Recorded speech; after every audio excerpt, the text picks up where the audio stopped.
Oigan, chamacos, es hora de vamos a salpicarnos un rato, suena bien, suena atractivo, de salud mental. Y ya está nuestro psiquiatra de cabecera, Aldo Suárez, está con nosotros. Aldito. ¿Cómo estás, Broso? Doctor, ¿cómo está? Pues yo muy contento de estar aquí. Qué bueno, nosotros también estamos muy contentos de tenerle. ¿Cómo estás, Marisa? Buen día. Doctor Muy de la bienvenido. Rosa. ¿Cómo Siempre. están? Muy bien. Y este de que Este ¿a es qué el obedece? símbolo plateado que tiene que ver con la salud mental. Y por eso hoy lo traigo, y si me permiten lo voy a traer a lo largo de todo el mes de octubre. Ajá. El mes de octubre pues se está convirtiendo en el mes de la salud mental. De hecho, el día 10 de octubre se va a celebrar el Día Mundial de la Salud Mental. ¿Qué día? El 10. 10 de octubre, no se olvida. Lo que llama mucho la atención, y es un poco el tema de hoy, es cómo ha habido una transformación, afortunadamente gradual, paulatina, trabajosa en cierto sentido, para incluir la salud mental como un tema inscrito dentro de toda la salud en general. Hay por ahí un cliché que alguna vez yo creo que hemos mencionado: no hay salud sin salud mental. Claro. Y en ese sentido, los esfuerzos no son de hace tanto tiempo. Apenas en 2001, la Organización Mundial de la Salud lanzó un documento muy importante que se llama Mayor Comprensión y Mayor Entendimiento en Salud Mental. Y en este documento lo que se hace es una revisión muy puntual y muy detallada de cuál es la situación de la salud mental. Pareciera, y bueno, nosotros hemos tenido este gran foro que permite la expresión de toda la problemática de la salud mental, pareciera que en la mente de las gentes cada vez se ha ido involucrando más esta noción de que la salud física puede ser tan importante como la salud mental. ¿Y qué decir de la salud social? Sí, o no hay una sin la otra. No hay la una sin la otra. Sin embargo, cómo podamos nosotros ir integrando la salud mental ha sido un trabajo muy grande. Ha sido un trabajo en el que, primero que nada, habría que definir qué es salud mental. En segundo lugar, es de qué manera nos aproximamos hacia ese ideal de salud mental. Desde hace muchos años se hablaba de la salud como un estado de bienestar permanente a lo largo del tiempo, en donde había factores biológicos, psicológicos y sociales que estuvieran de alguna manera incidiendo en las personas. Es una definición en general que es bastante idealista, porque la verdad de las cosas es un poco como la felicidad. Tener salud es un estado en el que estás, en el que bajas y que se puede perder. Más complicado resulta definir qué es la salud mental, y tiene que ver con ese malestar, con ese bienestar psicológico, y por otro lado, por entender cuál es la patología mental. Estás tocando un tema que veníamos platicando, la productora Patti Vela y tu servilleta tuyo de ti, cuando veníamos al estudio, porque me estaba platicando de una película, justamente de un psiquiatra, ¿no? Que pronto pues ya también se agota y también tiene su propia problemática. Y la gran pregunta que él se hace para separarse un poco de la foto es: ¿qué tantas posibilidades reales hay de acercar a sus pacientes hacia algo que se aproxime a la felicidad? Pero la misma pregunta se la hace a sí mismo. Hacia él mismo. Y yo soy capaz de vislumbrar lo que yo les estoy diciendo a mis pacientes acerca de que sí existe un bienestar de tal manera que puedas sentir esa tranquilidad. Fíjate que he visto esa película. Héctor y la búsqueda de la Héctor y la felicidad. búsqueda de la felicidad. Así se llama la película. Y es todo este gran planteamiento de aquellos que nos dedicamos a proveer salud mental, qué pasa en nuestras propias vidas. De hecho, una de las conferencias que más doy en esta temporada tiene que ver con la salud mental de los psiquiatras. Sí. Y sobre todo, una de las cosas que se exige de nosotros es precisamente tener una claridad conceptual. Una claridad conceptual en cuanto a aquello que estamos haciendo, la complejidad de lo que es la mente y el cerebro, al mismo tiempo de tener la capacidad de una introspección cotidiana, sistemática sobre nosotros mismos. El otro día que hablábamos de suicidio y que yo te platicaba de circunstancias que uno vive día a día en el consultorio, tú me decías, me preocupa mucho la situación contigo, o sea, ¿qué es lo que pasa contigo? Bueno, los profesionales de la salud mental estamos entrenados para lidiar con ese tipo de circunstancias, no sin reconocer que son circunstancias que pueden ser muy erosivas a nuestra propia estabilidad emocional. Precisamente cuando hablamos de este marco conceptual, nosotros no podemos pensar que los fenómenos mentales, tanto normales como patológicos, tengan una causalidad causa-efecto.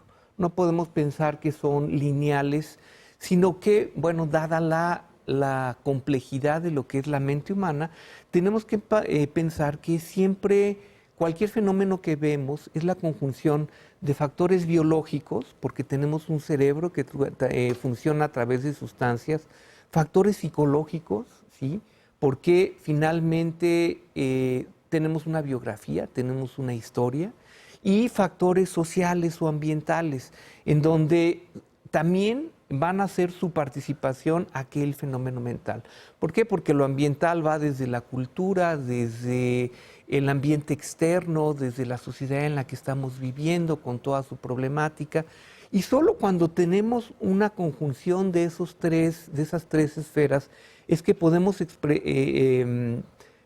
explicarnos de una manera más o menos compleja un fenómeno mental, llámese depresión, llámese suicidio, o llámese angustia, o llámese algún estado como la felicidad. Es la conjunción de esos tres niveles. Pero fíjate nada más, ahorita que hablas de la salud mental, pareciera que toda la historia comienza en que nada más el mundo se divide entre cuerdos y locos, ¿no? Es como de principio, hablando de conocimientos mínimos, ¿no? Sí. Luego alguien se le ocurre decir que hay mente sana en cuerpo sano, y queda como un eslogan de principios del siglo XX, que finalmente es cierto. Es verdad. El cuerpo va a estar más sano mientras la mente más sana esté, y al revés. Desde luego. Lo que pasa es que fíjate, ¿de qué se trató el siglo XX? A finales del siglo XIX, los grandes descubrimientos en la medicina, ¿sí? Esta medicina que veía las cosas positivas y solo podías hablar de esas cosas como evidencias que daban un sustento a la medicina, junto con el desarrollo de la farmacología, hicieron que se prestara mucho más atención a todos los fenómenos físicos, y las enfermedades tenían un sustento. Pero ¿qué pasa con lo mental? Lo mental, primero que nada, ha tomado mucho tiempo que nosotros podamos todos estos fenómenos subjetivos objetivizarlos. Es decir, ¿cómo objetivizamos la depresión? ¿O cómo objetivizamos que tú tienes angustia? La angustia es un sentimiento que se caracteriza por tal, tal y tal, pero ¿cómo lo puedo yo transmitir? Y precisamente ante esta dificultad, como de dar cuenta del fenómeno mental como producto del funcionamiento de un órgano que nadie conoce, que es una caja negra y que le llamamos cerebro, precisamente la comprensión del fenómeno mental es lo que nos ha llevado muchas décadas llegar a comprender. ¿Cuánto tiempo pasa verdaderamente, en tiempo, vamos a decir, histórico, clínico, médico, en que una persona en un consultorio llegue a ser informado o tranquilizado o tranquilizada, es decir, no te espantes, lo que tienes es depresión, se llama depresión y lo tiene mucha gente, no nada más tú. Eso para cualquiera sería un respiro. ¿Sí? O sea, entonces no estoy tan de la chica. A lo mejor sí, pero se llama depresión lo que tienes, o ansiedad lo que tienes, claro. y hay cómo trabajar en eso. Claro, y ponerle nombre a algo es una forma de empezar a comprenderlo. Y fíjate que en ese sentido, por ejemplo,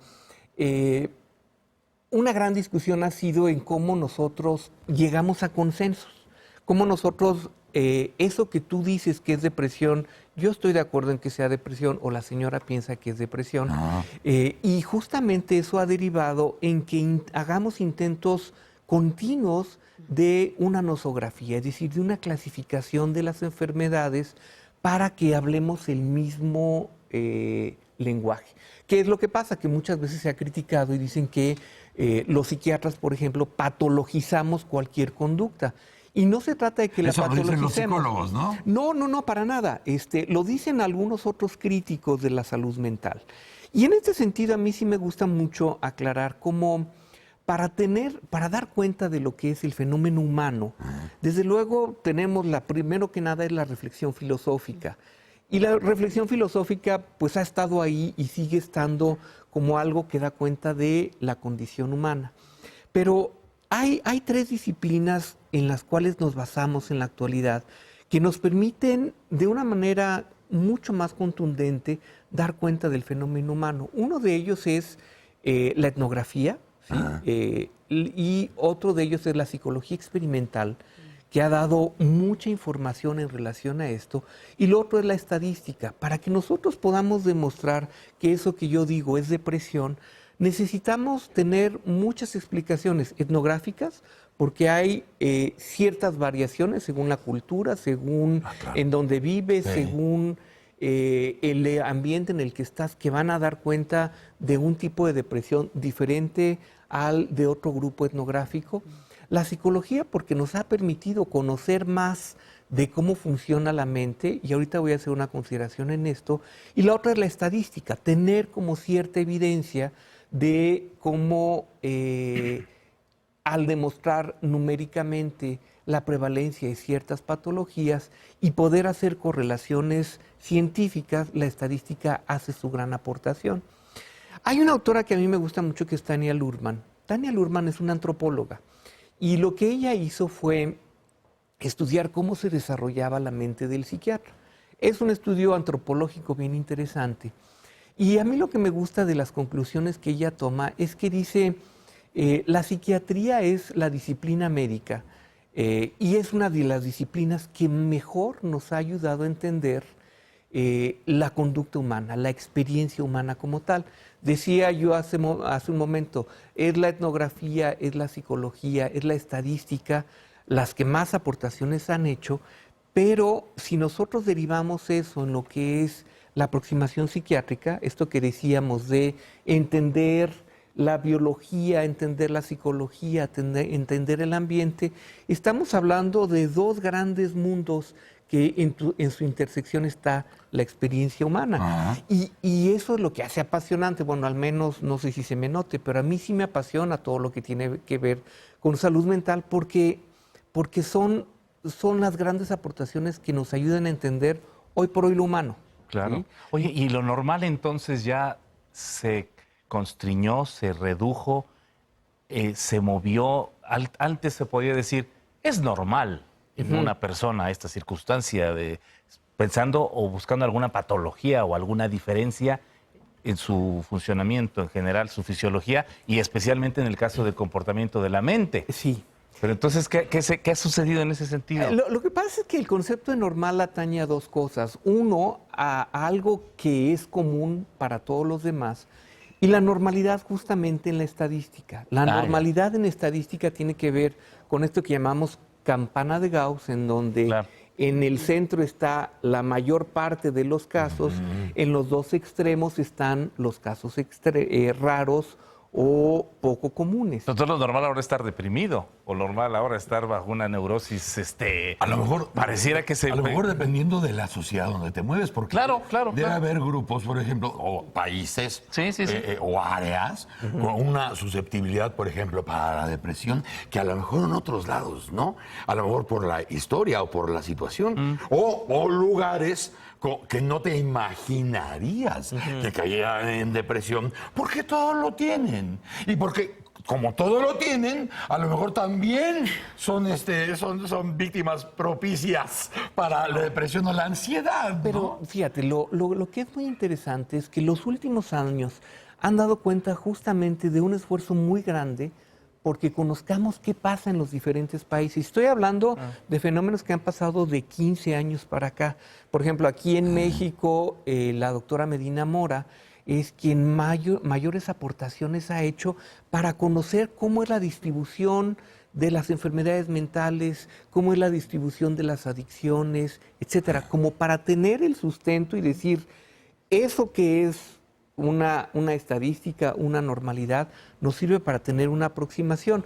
Y por eso un poco la insistencia en ese sentido, porque son esfuerzos de muy pocos años para acá, pero que van cambiando nuestra noción. Pero, ¿qué es lo que ha pasado? ¿Realmente ahora sí la gente se atiende de este problema? Porque cada vez es más frecuente escuchar que la gente toma antidepresivos o hay más problemas que causan justamente la depresión en la gente. ¿Cuál las dos cosas son las que...? Sí. ¿O las dos? Mira, lo que va pasando son dos fenómenos. Uno, que hay cada vez mejores formas de aproximarnos ante las enfermedades y hay formas más expeditas, más rápidas, ¿sí? Y por otro lado hay un mayor conocimiento. Estos espacios sirven justamente para que la gente diga, eso que yo estoy sintiendo tiene nombre. Y cuando nombramos algo, insisto, es cuando empezamos a comprenderlo. Pero hace 25 años o 30, la gente que iba con el psicólogo, con el psiquiatra, iba en secreto. Sí, y no se claro. decía a nadie, y a lo mejor algunos de la casa sabían, pues porque vivían juntos, pero era algo que no se decía. Desde luego que no. Porque si no estabas con el estigma, ¿no? Encima de que a lo mejor está loco o está loca. Va con el psiquiatra, está Sí, loco. Y ahora es mucho más, bueno, no vamos a llamarle normal, pero sí más común que la gente pueda decir, oye, yo estuve en terapia, y que lo diga en medio de una comida, sin que esté recibiendo bofetadas o risas o burlas, ¿no? Ha habido un cambio muy positivo, sin embargo, sigue habiendo mucho prejuicio. Porque además, yo insisto, la historia de la comprensión de la enfermedad mental ha sido una historia muy tórpida. Hace poco alguien en Twitter, a raíz del programa, me preguntaba, ¿por qué se discrimina tanto a la psiquiatría? Bueno, pues precisamente por el historial, porque los tratamientos que se tenían hace 100 años nada tienen que ver con lo que sucede en la actualidad. Por ejemplo, la noción de hospital psiquiátrico ha ido cambiando. Sí. Muchos hospitales psiquiátricos han ido cerrando porque tenemos fármacos cada vez más efectivos, con menos efectos colaterales, de manera tal que la persona que antes estaba destinada a estar en un lugar confinada, hoy por hoy es una persona que puede tener una vida dentro de la sociedad, en donde tenemos un control, podemos tener un control cada vez mayor de sus síntomas. Hay una frase que se utilizaba, decían, está loco de atar. Ya Es decir, exactamente. era evidentemente un Desde luego. comportamiento totalmente fuera de lo normal. Sí. Y era para amarrarlo con una camisa de fuerza, yo no sé qué había. Es decir, era al extremo, ¿no? Al extremo. Con todo lo que conllevaba, porque además todavía tenemos documentos Sí. de las épocas reales, claro. ¿no? Donde todos esos lugares eran los lugares de los electroshocks. Claro. Y donde la gente con dinero o posibilidades llevaba a sus familiares, que quién sabe qué mal tenían, que en ese momento no se podía saber, pero salían de ahí con una lobotomía. Y entonces decían, ya no hace ruido, ni sufre, ni habla, Y nada más babea. Nada más babea. Y hubo un clásico del cine, ¿no? Cuckoo's Nest, Sí, en claro. español. Sí, la Jack de Nicholson. Con Jack claro. Nicholson. Hablando de una... Atrapado sin salida. Atrapado sin salida, de un hospital psiquiátrico, ¿no? Desde luego, pero fíjate, todas esas nociones han generado que, bueno, no solo nos preocupemos los profesionales de la salud mental Claro. en ir clarificando más sobre la patología mental, sobre los tratamientos, sobre las diferentes terapias, sino la propia sociedad. Claro. La sociedad ha jugado un papel muy importante en señalar y decir estos tratamientos no son correctos o la manera de tratar a los enfermos crónicos no es correcto. Claro. Y entonces hoy tenemos que cada vez hay una mayor participación de los usuarios, como se llaman, o de los pacientes, en donde, dicho sea de paso, a veces no sabemos quiénes somos más pacientes, como los usuarios como tal, que se han desclosetado, o los propios profesionales de la salud mental, que se vale, siempre y cuando lo reconozcan. Pero también, bueno, ya en esos tiempos, en mejores circunstancias, no obstante, el país en que vivimos, porque hay mucha ignorancia del tema. Sí. Y si no sabes que podrías tener una posibilidad de tener una calidad de vida mejor, pero pues apenas comes, pues quién sabe que finalmente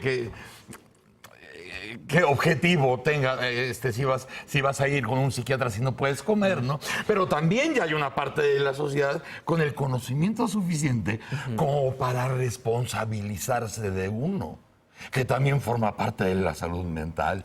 Si yo estoy mal, si traigo nudos en la mente, si no resuelvo cosas que me están asfixiando desde los 10 o los 12 o los 18, y que alguien me ayude a hacerme responsable de mi circunstancia, de mi propia historia, ¿no? Y no solamente para ver de dónde me cuelgo. Sí, y ha habido un gran cambio en ese sentido. Existe y la gente conoce la posibilidad de que hay recursos a los que se puede recurrir, instancias de gobierno, instancias privadas, asociaciones privadas que se dedican a esto. Creo que el tema de la salud mental lo vamos a seguir trayendo y vamos a ver a gente que sigamos insistiendo en él. Decíamos que el próximo 10 de octubre se va a celebrar. Pero afortunadamente, yo la verdad es que me siento como muy honrado de ser parte de todos estos esfuerzos. La semana próxima estará llena de muchos eventos. El día 5, que es el próximo lunes, va a haber un magno evento en el Instituto Nacional de Psiquiatría Ramón de la Fuente. Voy a pasar la página web para que pueda, de alguna manera, la gente, es un lugar que tiene acceso abierto al público en general. Es el Día Mundial de la Salud Mental, cuyo tema será la dignidad en salud mental.